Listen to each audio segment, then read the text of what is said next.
अब तक की कहानी में हमने चूड़धार से जुड़ी कई रहस्यमयी लोक कथाओं को जाना। एक ऐसी जड़ी बूटी की कहानी जिसे जीवन वापस देने वाली शक्ति से जोड़ा गया। एक चरवाहे की कहानी जिसका फैसला एक रहस्य बन गया। उसके बाद उसकी भटकती आत्मा से जुड़ी मान्यताएं, और फिर शिरगुल महाराज की आस्था। लेकिन अब सवाल यह है कि जिस चूड़धार को हम कहानियों में सुनते आए हैं, वो आज कैसा है? क्या आज भी वहां वही रहस्य महसूस होता है?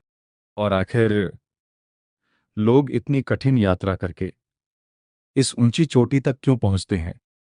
चूड़धार सिरमौर की सबसे प्रसिद्ध पर्वतीय चोटियों में से एक है।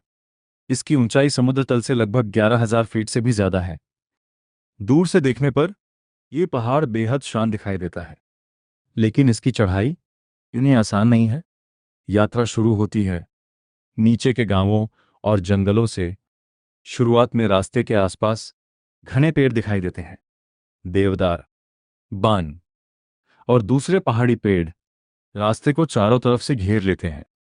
जैसे जैसे ऊंचाई बढ़ती है, रास्ता कठिन होता जाता है। कहीं पत्थर, कहीं मिट्टी, कहीं ढलान, और कहीं ऐसा रास्ता जहां आपको अपने हर कदम को सोचकर रखना पड़ता है। लेकिन सबसे बड़ी चुनौती सिर्फ रास्ता नहीं है। चूड़धार का मौसम बहुत तेज से बदल सकता है। एक पल आसमान साफ, और दूसरे ही पल बादल और धुंध। अगर मौसम खराब हो जाए तो रास्ता पहचानना भी मुश्किल हो सकता है। इसीलिए जो लोग चूड़धार की यात्रा करते हैं, वे मौसम और तैयारी को बहुत गंभीरता से लेते हैं। लेकिन जब मौसम साफ होता है तो यही कठिन रास्ता एक अद्भुत अनुभव बन जाता है। ऊंचाई से नीचे देखने पर सिरमौर की पहाड़ियां दूर दूर तक दिखाई देती हैं। कई बार ऐसा लगता है जैसे बादल आपके नीचे तैर रहे हों। और जब सूरज की रोशनी पहाड़ों के बीच से निकलती है तो पूरा दृश्य किसी चित्र जैसा लगने लगता है। लेकिन इस खूबसूरती के बीच एक सवाल लगातार मन में रहता है। यही वो जगह है जहां शिरगुल महाराज की आस्था का केंद्र मौजूद है। चोटी के पास पहुंचते ही मंदिर का क्षेत्र दिखाई देने लगता है। यहां पहुंचने वाले श्रद्धालु सबसे पहले दर्शन करते हैं। कुछ लोग घंटी बजाते हैं, कुछ प्रार्थना करते हैं, और कुछ लोग बस कुछ देर शांत बैठकर उस वातावरण को महसूस करते हैं। शायद उनके लिए इतनी कठिन यात्रा का सबसे बड़ा पुरस्कार यही क्षण होता है, क्योंकि कई घंटों की चढ़ाई के बाद जब इंसान आखिरकार मंजिल तक पहुंचता है तो उसके मन में एक अलग तरह की भावना पैदा होती है। वो सोचता है कि जिस जगह को उसने नीचे से सिर्फ एक पहाड़ समझा था, वहां पहुंचकर उसे कुछ और ही महसूस हो रहा है। और शायद यही चूड़धार की सबसे बड़ी शक्ति है। वो आपको आपकी रोजमर्रा की दुनिया से दूर ले जाता है। आपके सामने सिर्फ पहाड़ होते हैं, आसमान होता है, और आपकी अपनी सोच। लेकिन चूड़धार की कहानी सिर्फ मंदिर तक सीमित नहीं है। इसके आसपास आज भी कई स्थानीय मान्यताएं जीवित हैं, और इन्हीं मान्यताओं में बंशीरा देवता की कथा भी सुनाई जाती है। एक ऐसी कथा जिसे हमने इस कहानी की शुरुआत में सुना था। एक भटकती आत्मा, एक रहस्यमयी जड़ी बूटी, और फिर एक रक्षक देवता की मान्यता। लेकिन क्या ये सभी घटनाएं वास्तव में हुई थीं, या फिर ये पहाड़ों में जन्मी ऐसी कहानियां हैं जो समय के साथ और रहस्यमयी बनती चली गईं? इसका जवाब शायद किसी एक इंसान के पास नहीं है।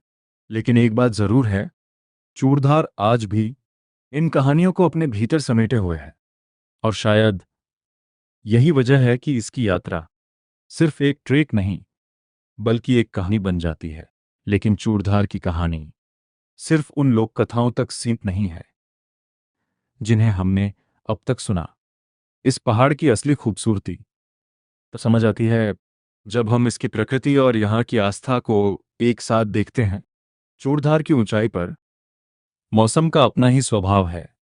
गर्मियों में जहां पहाड़ हरे दिखाई देते हैं, वहीं सर्दियों में बर्फ की मोटी चादर पूरे इलाके को ढक सकती है।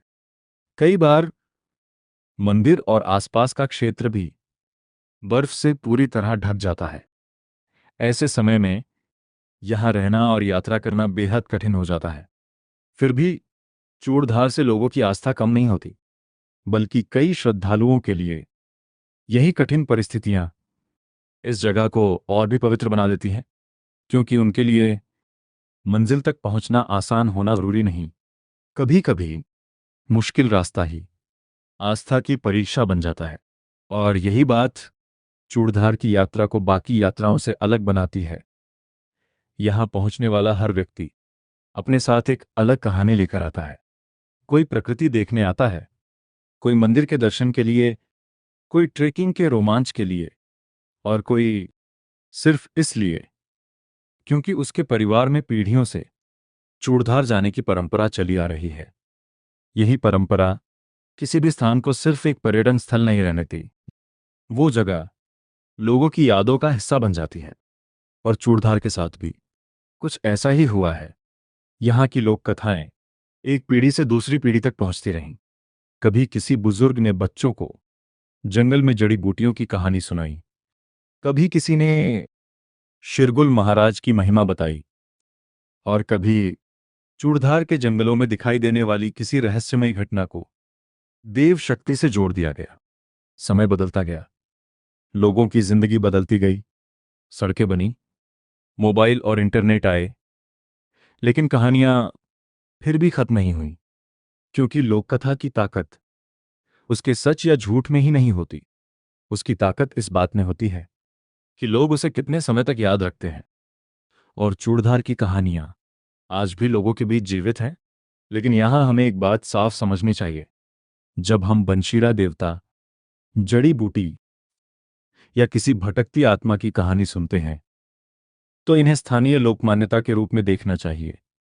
इन घटनाओं के पीछे ऐसा वैज्ञानिक प्रमाण मौजूद नहीं है जिससे हम इन्हें निश्चित ऐतिहासिक घटना कह सकें। फिर भी इन कथाओं को पूरी तरह नजरअंदाज करना भी सही नहीं होगा, क्योंकि इन्हीं कहानियों में एक पूरे क्षेत्र की संस्कृति छिपी हुई है। ये कहानियां बताती हैं कि पहाड़ों में रहने वाले लोग प्रकृति को कितना करीब से देखते थे, उन्हें जंगलों की जड़ी बूटियों का कितना ज्ञान था, और मुश्किल परिस्थितियों में उनका विश्वास उन्हें किस तरह हिम्मत देता था। शायद इसी वजह से चूड़धार आज भी रहस्यमय लगता है, क्योंकि यहां प्रकृति सामने दिखाई देती है, लेकिन उसके साथ जुड़ी कहानियां कल्पना की सीमाओं को भी छूती हैं। और अब हमारी कहानी अपने आखिरी पड़ाव की ओर बढ़ रही है। एक तरफ है चूड़धार का विशाल और शांत पहाड़, दूसरी तरफ शिरगुल महाराज की आस्था, और कहीं इनके बीच वो पुरानी कहानी जिसमें एक इंसान ने अमर होने की कोशिश की, लेकिन अपनी ही अधूरी जानकारी का शिकार हो गया। शायद इसीलिए चूड़धार की ये कहानी आज भी लोगों को सोचने पर मजबूर करती है, क्योंकि कभी कभी किसी पहाड़ का सबसे बड़ा रहस्य उसकी ऊंचाई में नहीं, बल्कि उसकी कहानियों में छिपा होता है। और शायद यही चूड़धार की सबसे खास बात है। यहां आपको सिर्फ एक पहाड़ नहीं मिलता, यहां आपको मिलती है एक पूरी दुनिया, घने जंगलों की दुनिया, बादलों और बर्फ की दुनिया, पुरानी लोक कथाओं की दुनिया, और आस्था की दुनिया।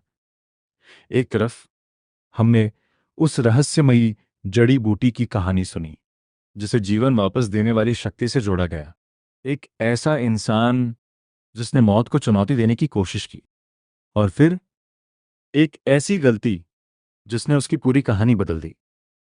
उसके बाद उसकी भटकती आत्मा से जुड़ी मान्यताएं सामने आईं, और यह कथा कुछ स्थानीय परंपराओं में बंशीरा देवता से जोड़ी गई। दूसरी तरफ हमने शिरगुल महाराज की कहानी को समझने की कोशिश की, एक ऐसी देव परंपरा जिसका संबंध सिरमौर की पहाड़ियों, चूड़धार और वहां रहने वाले लोगों की आस्था से जुड़ा है। लेकिन इन सभी कहानियों के बीच एक चीज हमेशा समान रहती है। चूड़धार एक ऐसा पहाड़ जो सदियों से लोगों को अपनी ओर खींचता आया है।